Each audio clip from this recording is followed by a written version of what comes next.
Please, please, please be very mindful of the FSAID number as it will trigger your financial aid down the road. Actually, maybe, I don't know if it's Viviana or anybody who said, thumbs up. How did that process go? What was one bit of information that you felt you needed in order to do it? Just a quick little tip. Anybody? Diego, I know you had your hand up too.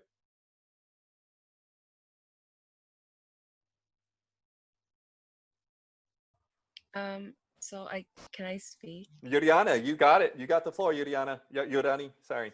Yeah. So it was really quick, really easy. You just had to take maybe 5 minutes. It's a very short process. But one thing you may wanna need is your social security number. I already know mine, so I was already prepared to do it. But it's just one thing that you will need when you are doing the ID thing. Thank you so much, Yuriani. Thank you so much.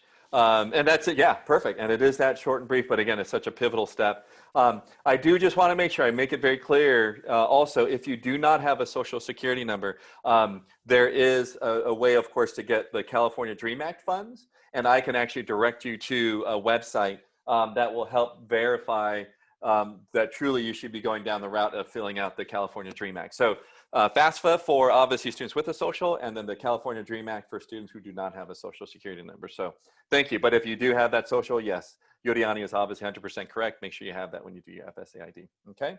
Thanks so much, Yuriana, for sharing that. Before I hand it over to Jamie, Michelle and Eric from our Elevate Scholars Counselor team are here to support you as well. Michelle, Eric, just want to say hello.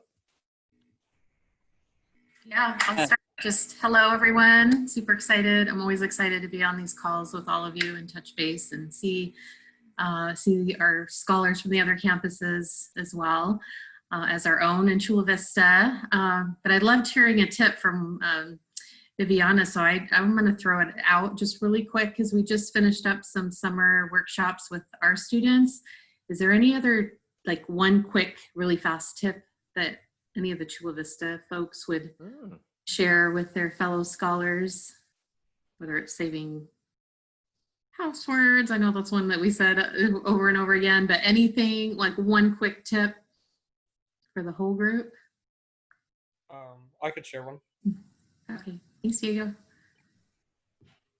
This may be some of you already know this, but I found that the easiest way to save passwords is really just utilizing Google Docs, really, just because it's convenient and you can access it from anywhere, from your phone or from your laptop and your computer. I just think that the convenience and the fact that it's always going to be there is what makes it the easiest way to save passwords for anything, really. Thank you. Yep, that's a great one. Thank you. Cool. And if I could just say hi real quick again, welcome Elevate Scholars. I know if you're all representing our various high-tech high schools, but we are really one cohesive unit and family. Speaking of t-shirts, so today was the first day that the teachers and staff are officially doing our retreat. And I wanted to share the shirt that High Tech High International is wearing and ACHI, but it says Distance Learning Department.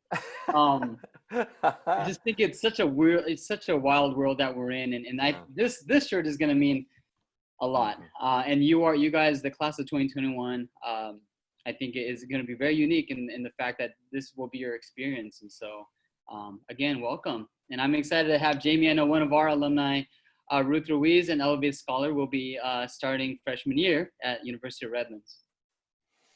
That is so true, and that's a good segue to kind of give Jamie the floor. But before I do, since High Tech High International is repping each of your campuses, check this out. No other class is probably going to have that, but this is High Tech High Mesa's mask. Yeah. So anyway, we had ours today. I like that T-shirt though. That's awesome. That's so cool. So yes, as Eric mentioned, of course, I want to give Jamie the floor, and as I mentioned in my email to all the Elevate Scholars, there's no surprise why there are probably of our Elevate Scholars and our college partners, we have more of our students at Redlands than the other campuses. And I want to say it starts with Jamie and the energy and compassion that she truly puts into her work and into our Elevate Scholars. It's real. She truly cares for your future. whether it be at Redlands or other places. But she truly will connect with you today and give more deeper information. Then I would add, they do provide strong scholarship packages, very strong scholarship packages for students that are admitted. So those two, and let alone they're in Southern California. So anyway, I'm really happy to have Jamie join us. And of course, thank you, Jamie. As she speaks, so ladies and gentlemen, as you remember, I'm happy to monitor the chat. So please engage with questions. And so as Jamie speaks, I will be following the questions and then getting them to her as we wrap up with the question and answer. So without further ado, let's give Jamie a nice elevate thumbs up or hello if you can. Get that little signature and welcome Rob Ben Coates too. College counselor at Chula Vista. He just joined us. There he is.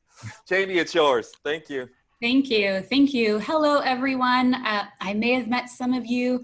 Seems like so long ago now, but it was earlier this summer where we had our first High Tech High Elevate meeting. And what I'm going to say is hopefully you can see this. You got this, right? You got this. I've put that on my desk, which is my dining room table. And I think the good thing is we're all in this kind of shared space, but you have this wonderful community of High Tech High and each other as Elevate scholars to really connect, give each other those tips. I actually led a first gen session last night and I gave them a homework assignment, which felt really strange, but also kind of cool to be a teacher. So they did have to create their FSA ID, which becomes your e-signature for your FAFSA. And also a parent or guardian needs to set up an FSA ID to become the e-signature for them as well. And then I also encouraged all of them to create their Common App accounts if they've not done so already. So all of that is to say, you've got this. I'm going to talk about the University of Redlands, hopefully with you. And so that means that at any time, if you have questions about what I'm saying or need something further explained, or you're just curious about anything, please feel free to use that chat feature. I want to make sure that you feel like you have a good impression of what the University of Redlands is and what we offer, certainly by the time we leave today, but as we continue to work through the fall. I am your contact person, so you're welcome to stay in touch. I'll provide my contact information as well. So let me share my screen and we'll get started. And hopefully you all can see what I see. We see it. Yes, awesome. Yep. So this is our beautiful campus in the city of Redlands. So from, I would guess, the furthest High Tech High campus, which is maybe Chula Vista, it would take about 2 hours comfortably to get to our campus. So I'm going to go through a couple of things about the university, go through our application process, some great programs for our first generation students, and then certainly leave time for some questions as well. So who are we? And I think that's really important as you begin to navigate your college search is, who are the institutions and the colleges that you're going to be considering looking up? One of the cool things when you create your Common App account is that it does act as a college search engine. So you do have the opportunity to look and review and see other institutions that are there. And so it's important as you start kind of navigating that search to know what is that community that you're coming into, right? As a High Tech High student, you've built this really wonderful community of scholars, of those that are service-minded, of educators. And so our mission at the University of Redlands is to educate both the heart and the mind and really dissecting those two pieces. We know that coming into our college campus, it's certainly a privilege to be a college student, and that carries different responsibilities with it, whether you're in the classroom, whether you're outside of the classroom. And so that is a big part of who we are at the University of Redlands, is knowing that as you're coming into our spaces, we are educating the person as a whole. And so whether you are the scientist, the teacher, the educator, in the social services sector, that you have come into this space where you know that that is going to elevate you and bring you into a space where you're serving others as well. So that's what we talk about at the University of Redlands, educating both the heart and the mind.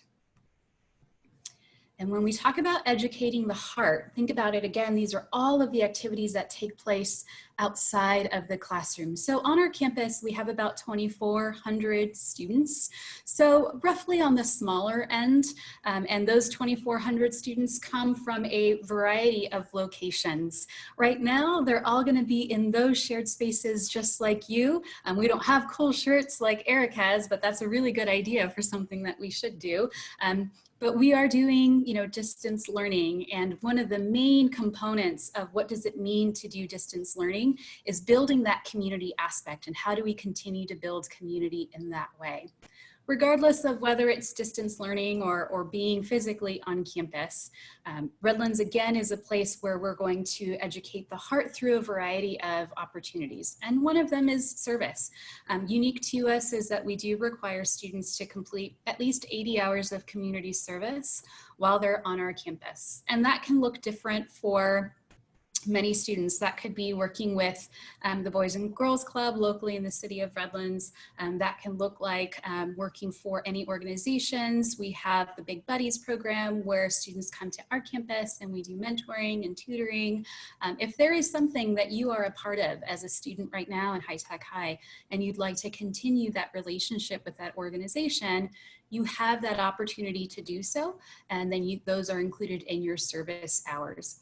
So 80 hours are required over the 4 years, but I would say in any typical year, our students are doing as a collective about 100,000 hours of service.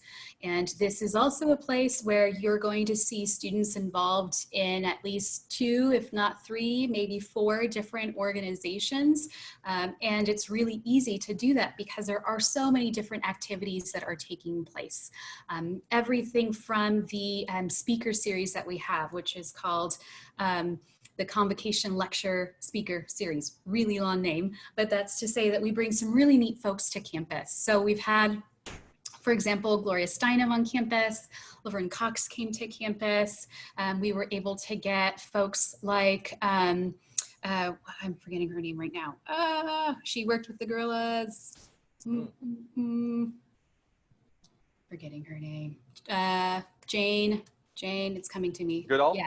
Yes, Jane Goodall. Nice. Wow. So we were fortunate to also have astronauts and athletes and all kinds of folks. And you actually get to decide who those folks are. So you have a lot of flexibility, but also decision-making and impacting what we do on our community. You can start your own organization. We have a radio station on campus called KDOG. It's actually streamed online. So you have your own radio hour, and all of your friends back home and wherever you may go to college, those friends are going to be able to hear what you're playing as well. We're also a residential campus, and I think that's also really important to highlight as you're looking at kind of what that next setting looks like. We do require that students live on campus all 4 years, so you will have a place to stay from year 1 to year 4. I know with some institutions you have guaranteed housing, for example, the first 2 years, and then after that you have to find housing on your own. We have guaranteed housing for 4 years. And through those different housing communities, they're also themed. So for example, one of the halls has a social justice theme component. And so those students that live in that particular hall put together programming for the entire student body. There's another hall, for example, that is the environmental wellness hall. And so they do like recycling challenges, and then the hall that wins gets a free ice cream party. So there's lots of different community aspects and ways to get involved, whether you're part of a club, organization, whether it's within your housing community, or whether it's within a sport or music. So we have over 200 performances in the arts throughout the year. We're Division III for athletics. We are the Bulldogs. And so we have 21 sports, 11 for women, 10 for men, everything from football to soccer, swimming, water polo. So there's a lot of great ways to get engaged on campus fairly quickly. When we talk about educating the mind, the University of Redlands is a liberal arts college, and that term's going to get tossed around a lot. And what I want to kind of hit home with the liberal arts component is that we are really educating, again, the person as a whole, but giving you what's called a breadth and depth to your education. breadth essentially means that, let's say you're coming in as the example here, a biology major. There are still courses that you need to take outside of biology that can then allow you to see the connection between all of those different fields, right? So as a biology student, think about the number of art pages or things that you'll need to have in as terms of a visual. Well, you may want to take an art course that allows you to have a hand in doing something related to the sciences. Or the English student who has to have an awareness of the sciences as well and takes a class called the color of physics, right? And so looking how the world of art and sciences come together. The depth aspect is that we want you to graduate from the University of Redlands having those skills within your program. So for example, if you're interested in psychology as a particular major, within that department, you take courses like deviant behavior, social psychology, health psychology, child development. So it's really broad in the type of courses that are going to be offered to you. So you build that expertise in a really broad way. So we also say that you're going to graduate from the university with those really strong critical thinking skills, writing skills. We have what's called the liberal arts inquiry, and that essentially allows the students to take a few courses outside of their major, again, allowing them to see how all of those areas are connected outside of just coming in, I'm a bio major, those are all the classes I'm taking, I'm in, I'm out. It's more so expanding that with your lab courses, your liberal arts inquiry courses, writing courses, public speaking classes. And through that, we want students to have that experience of being an educated person of what, where, how, and why. So you're able to really see all of those different elements in what you're studying. We have over 40 different areas of study. And the great thing is you don't have to apply to the university and a major. You can truly come in undecided. That is really okay. And then the hope is that when you come to campus, you have until the end of your sophomore year to formally declare your major. So if right now you're thinking, I'm interested in so many things, I don't know what that means in terms of a major, that's okay. We don't admit to major. So when you're admitted to the university, you've essentially been admitted into all of our programs. So hopefully that starts kind of easing the mind of some of you who are like, I don't know quite yet what my major looks like. And for us, that's okay. Jamie, can I just reinforce something and kind of make a connection? I love that comment about undecided, and I think that's often, and Eric, Rob, and Michelle can probably attest to, like, just as you said, I'm not sure what I want to study. And also the connection that you make, and I think the phrase, and you're obviously very familiar with our educational environment, our students are very familiar with like the interdisciplinary approach, right? Where they don't see like the history class separate from an English class, but they see it on their transcript at the end. They're like, oh, I didn't know I took English. But that was your humanities teacher, which was obviously integrated. So when I hear obviously your description of the depth and the breadth and the interdisciplinary, I make that connection. I just want to share with our high-tech high students. I think that's why a lot of our high-tech high students feel very comfortable at University of Redlands, because of that educational approach that you just described. Thank you. Yeah, absolutely. And we take that to yet another level by offering the Johnston Center for Integrative Studies. Mm-hmm. And so again, like we talked about, it's okay to be undecided. It's also okay to know if I want to major in business and minor in art, or I want to do this and I want to do that. That's perfectly fine too. But we also have a program called the Johnston Center that started in the late 60s. It's actually one of the oldest non-traditional programs that still is in existence today. And what it does, it allows you to create your own major. You design it from the ground up, and it's actually called an emphasis. And so I have here just some ideas or samples of what students have done in the past. So the art of storytelling, and that incorporated English, creative writing, education, psychology, and that person wanted to be a writer or perhaps a teacher. We also have I worked with a student who did astropolitics. They were really interested in the policy and the law aspect of NASA, but they didn't want to necessarily be like an astronaut, but they really wanted to study kind of the background work. And so they were able to do that. So an analogy that I like to use is think of your favorite restaurant. And let's say, I don't know, Olive Garden for some reason. I just saw something on the news yesterday. So Olive Garden, right? Free breadsticks for everyone. So let's say Olive Garden is your favorite restaurant, and you know that they bring the menu to you and you kind of have your different choices to choose from. So kind of think of the Johnston student who comes to the Olive Garden and says, yeah, that menu's great, but I really want to go to the kitchen and I actually want to make my own meal by incorporating all kinds of stuff. And so that's what the Johnston student is doing. They're still coming into our spaces. They're still in the classes with our other students. But that first day when the syllabus is passed out, they actually get to sit down with a faculty member and negotiate that syllabus.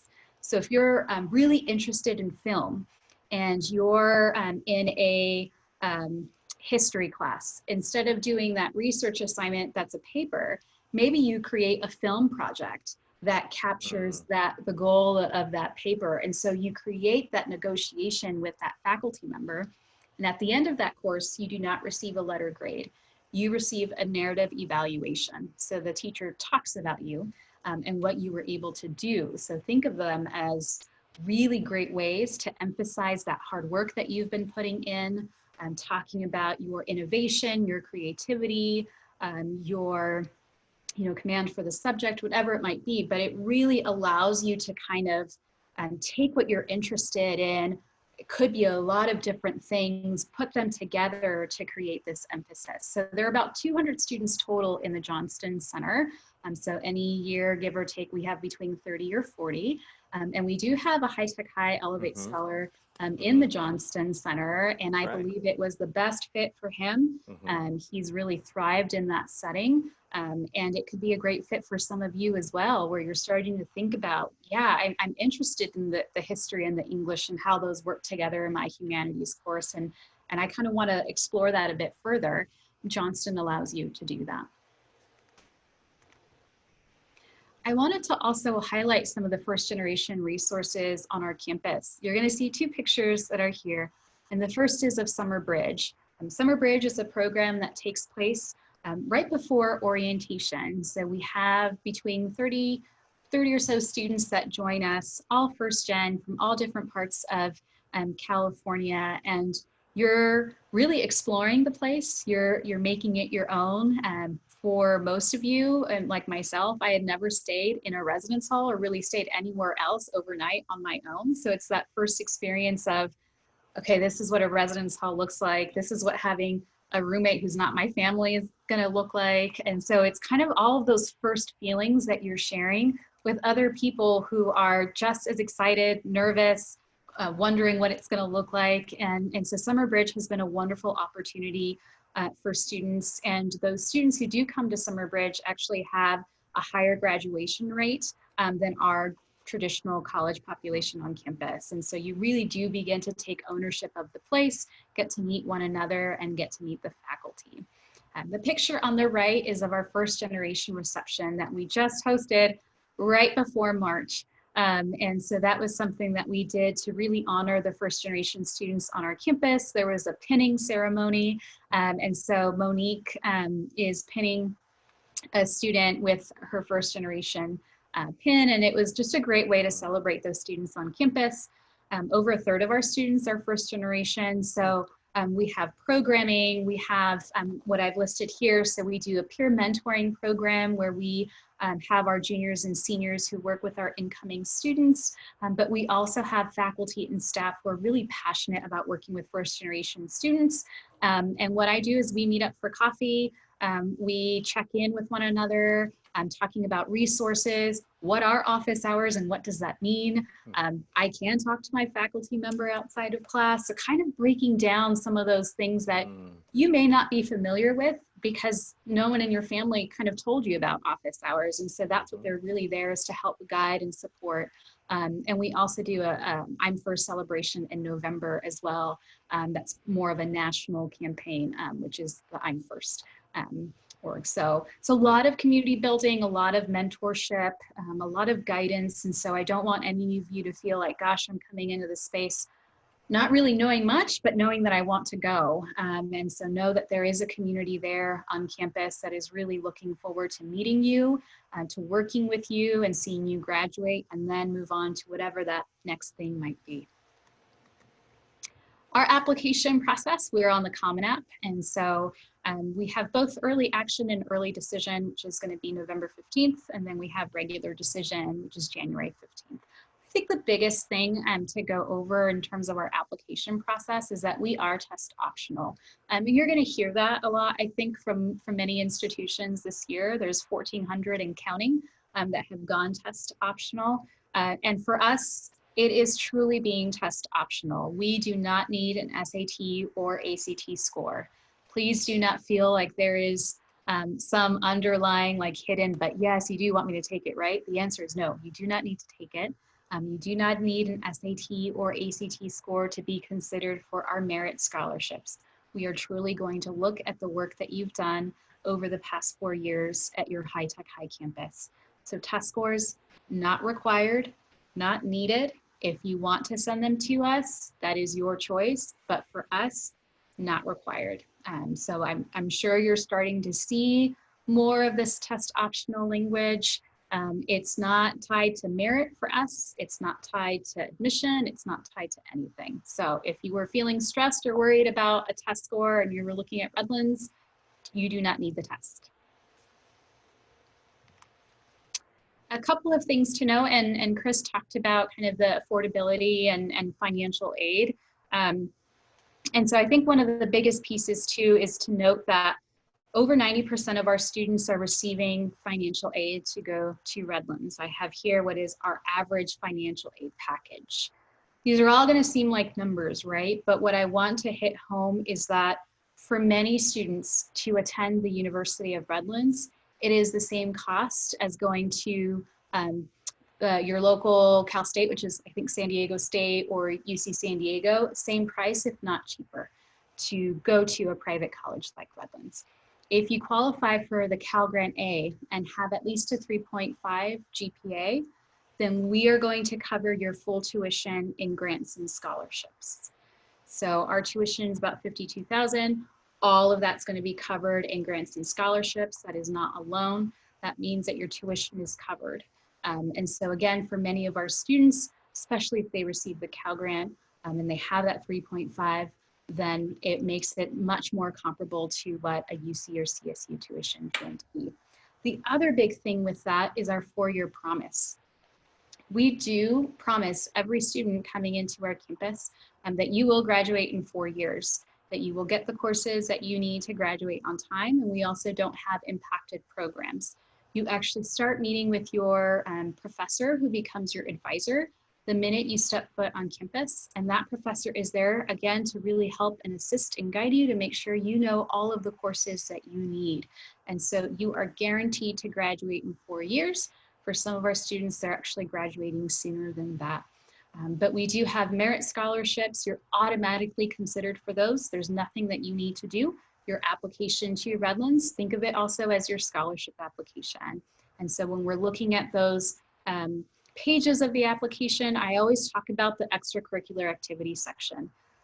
Many of you may not think that having a part-time job or being a caretaker or assisting with household chores or whatever it might be, that you've taken on that greater role at home. That's really important for us to know. Think of the extracurricular activities section as anything you're doing outside of the classroom. Because what you're doing in the classroom, we'll be able to see through your transcripts. We'll be able to see those courses that you're taking and what the grades are. What we want to know outside of your capability is your character and your contribution. And we're able to see some of that through your extracurricular activities section, where you share with us how you spend your time outside of the classroom. And it doesn't mean that we just want to see any clubs or organizations. It could really be anything that you're doing that's helping out at home or a part-time job. Any of those activities. So we only require the FAFSA. And so if you've already started your FSA ID, you've done the biggest piece of it because that's the first step.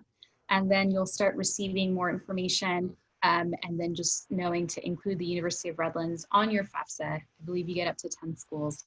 And so just make sure you list us there. The next step is to come and see us, so to speak. So we are fully virtual at the moment, and we are getting used to Zoom as much as you are, but we are hosting a variety of things over the next few months, from webinars and workshops to our ambassadors who are doing campus tours with you, and we call it Experience Redlands, different panels. I've provided some of my contact information there for you. And that really long one at the very bottom is essentially my virtual room, my virtual space, where you can pop in at any time if you or your family want to come and essentially talk about your college search. It doesn't mean that you just have questions about Redlands. If you have questions just about college in general and you're kind of curious as to what some of those responses could be, I'm more than happy to connect with you and talk through. I know some of you, the last time we talked through personal statements, the last time we talked to, what does the common application look like? What are those sections? So please feel free to use any of those contact details there to stay in touch, whether it's about Redlands or really anything else. But we're really excited. And one of the things that I've noted with students as well is, one semester isn't going to make your full college experience. And so I know it's trying to envision what will be and thinking of what will be in a physical space and not just in our homes. But we hope that as you're considering Redlands, or really as you're just considering colleges in general, knowing that this too shall pass, and that you will be in a campus space, and you will be in the hallways and in the residence halls, and walking with your friends down the different corridors, and that will come, I promise. So great. Thank you, Jamie. Thank you so much. And thank you, as you, of course, provide your contact there. And the room, the WebEx room, that is phenomenal. That is the first I've seen it. So thank you for making that available. If I recall correctly, I think even at our Elevate Scholar dinner, in Spanish as well, you're comfortable in connecting with parents and students, obviously, if their parents speak Spanish. Yes, yeah, and we do have webinars and workshops that we're hosting specifically in Spanish throughout the fall also. Wow. And so it is just something that we have as a community embraced from the beginning to the end, meaning the beginning admissions office all the way to the end graduation. And having special ceremonies there as well. So it's definitely, the Latinx community on our campus is actually growing, definitely growing. And so it's not something that should be an afterthought. It's certainly something that we think about as we put programming together and to best serve our families. Great, thank you, Jamie. Yes, and as we have 5 minutes for open the questions to the students, I did receive one so far. So students, feel free to post questions as we have these last 5 minutes here with Jamie. But this one is related to the application process, Jamie, and it's from Viviana, who, if I'm not mistaken, is from High Tech High, the original recipe, the Gary and Jerry and Jacobs High Tech High. And her question is regarding recommendations. How many letter of recommendations do we need? Because I know other universities require at least 2. So we at minimum require just 1, but you can certainly give us 2. The caveat is with the counselor letter of recommendation, we definitely would like to see it. And at High Tech High, you certainly have that relationship to be able to have a counselor recommendation, but we know that's not the case at other institutions as well. So that's why what we require is the teacher recommendation, and then you can certainly add a letter of recommendation from your counselor. And if you are part of an organization, or if there is maybe a second teacher who knows you really well and who wants to write a letter of recommendation on your behalf, that's fine also. So we say up to 3, but at least 1 is required from a teacher. Thank you, Jamie. A couple of other questions rolling in. Kelly Martinez Espinosa. Kelly, correct me if I'm wrong. Feel free to unmute yourself if I'm wrong. But I think High Tech High North County. Her question is, does Redlands have a study abroad program? Yes, we have a wonderful study abroad program, and thank you for reminding me that, because that is part of when we talk about educating the mind, that study abroad is definitely part of that. Over half of our student population studies abroad at some point during their time at Redlands. We do have our own campus in Salzburg, Austria, And so it's in Europe, it's a convenient space in Europe because on average students visit between 12 to 13 countries while they're there. But that is our own campus. So think of, your high tech high cohort right now. That's if we grabbed all of you and put you in Europe for a semester. So it's just Redlands students. But we don't have a limit to where you can go. It just has to be safe for you to be there, and it has to make sense, right? So if you're studying, if your major is German, you cannot go to Australia, right? That doesn't really make sense. Who knows? Maybe there's a German population there. So it's open, and also your financial aid travels with you. So I think that's the biggest piece as well. So let's say you get that Cal Grant A, you have that full tuition guarantee, then we've essentially paid for your tuition to go abroad. Great, thank you. One more from Yuriani, who is from High Tech High Media Arts. Does Redlands have a zoology option? Zoology, we have zoology classes within biology, but I would say if zoology is that passion, depending on which pathway that takes you, right? Whether you want to go into research, whether that's working at an aquarium or a zoo, or whether that becomes something completely different, then maybe you want to explore the Johnston Center, because we do have faculty that teach those courses within biology, but it's one of those, like I mentioned, that's one of those depth courses. So yeah, you can certainly take those courses. You can also go abroad and take zoology courses. We've had students go to the Galapagos Islands. We've had students go to South Africa, New Zealand. There's some really cool programs where you work closely with animals. Wonderful, great, thank you. I think we have time for one more question as we hit 2:14 here. Diego from High Tech High Chula Vista asks, does the computer science program cap at a bachelor's degree, or are there advanced degrees available, PhD? Sure, yeah, so it's actually a Bachelor of Arts, a Bachelor of Science, so you can actually 2 different degrees within that. And then we do have a master's in what's called GIS, Geographic Information Systems. So does anyone play that Pokemon Go game? I know it's still around. Anyone play Pokemon Go? No, am I like, yeah, you guys are so mature, so much more mature than but Pokemon Go, if you remember, it's taking your phone and then, right, you put the phone and there's like maps and grids and all that. That's GIS, Geographic Information Systems. Or if you have a GPS system, that's all GIS too. So they call it the science of where, and that is a master's program on our campus of GIS. And then they have incorporated what's called spatial studies into our undergraduate programs as well. So depends on some computer science students go on to our 3-2 engineering programs also. And actually, so we obviously are wrapping up time, but this is a great time. I'm so excited when that question came up and the way you're answering it too, Jamie. It just reminds me of our High Tech High alum he was actually in my 2nd or 3rd graduating class from High Tech High, went to University of Redlands. He now works at the University of Redlands, and he has been charged with creating, is it called the makerspace? Is that what? Yes, Ian is in charge of the makerspace, and he also has been very busy, as you can imagine, helping our faculty just be up to par where they need to be with classrooms. And so Ian is very busy, but he loves whenever High Tech High visits campus. He, like, his eyes just light up. And he comes and finds you all wherever you might be on campus. Like, Ian is going to come find you. He does. Speak to you.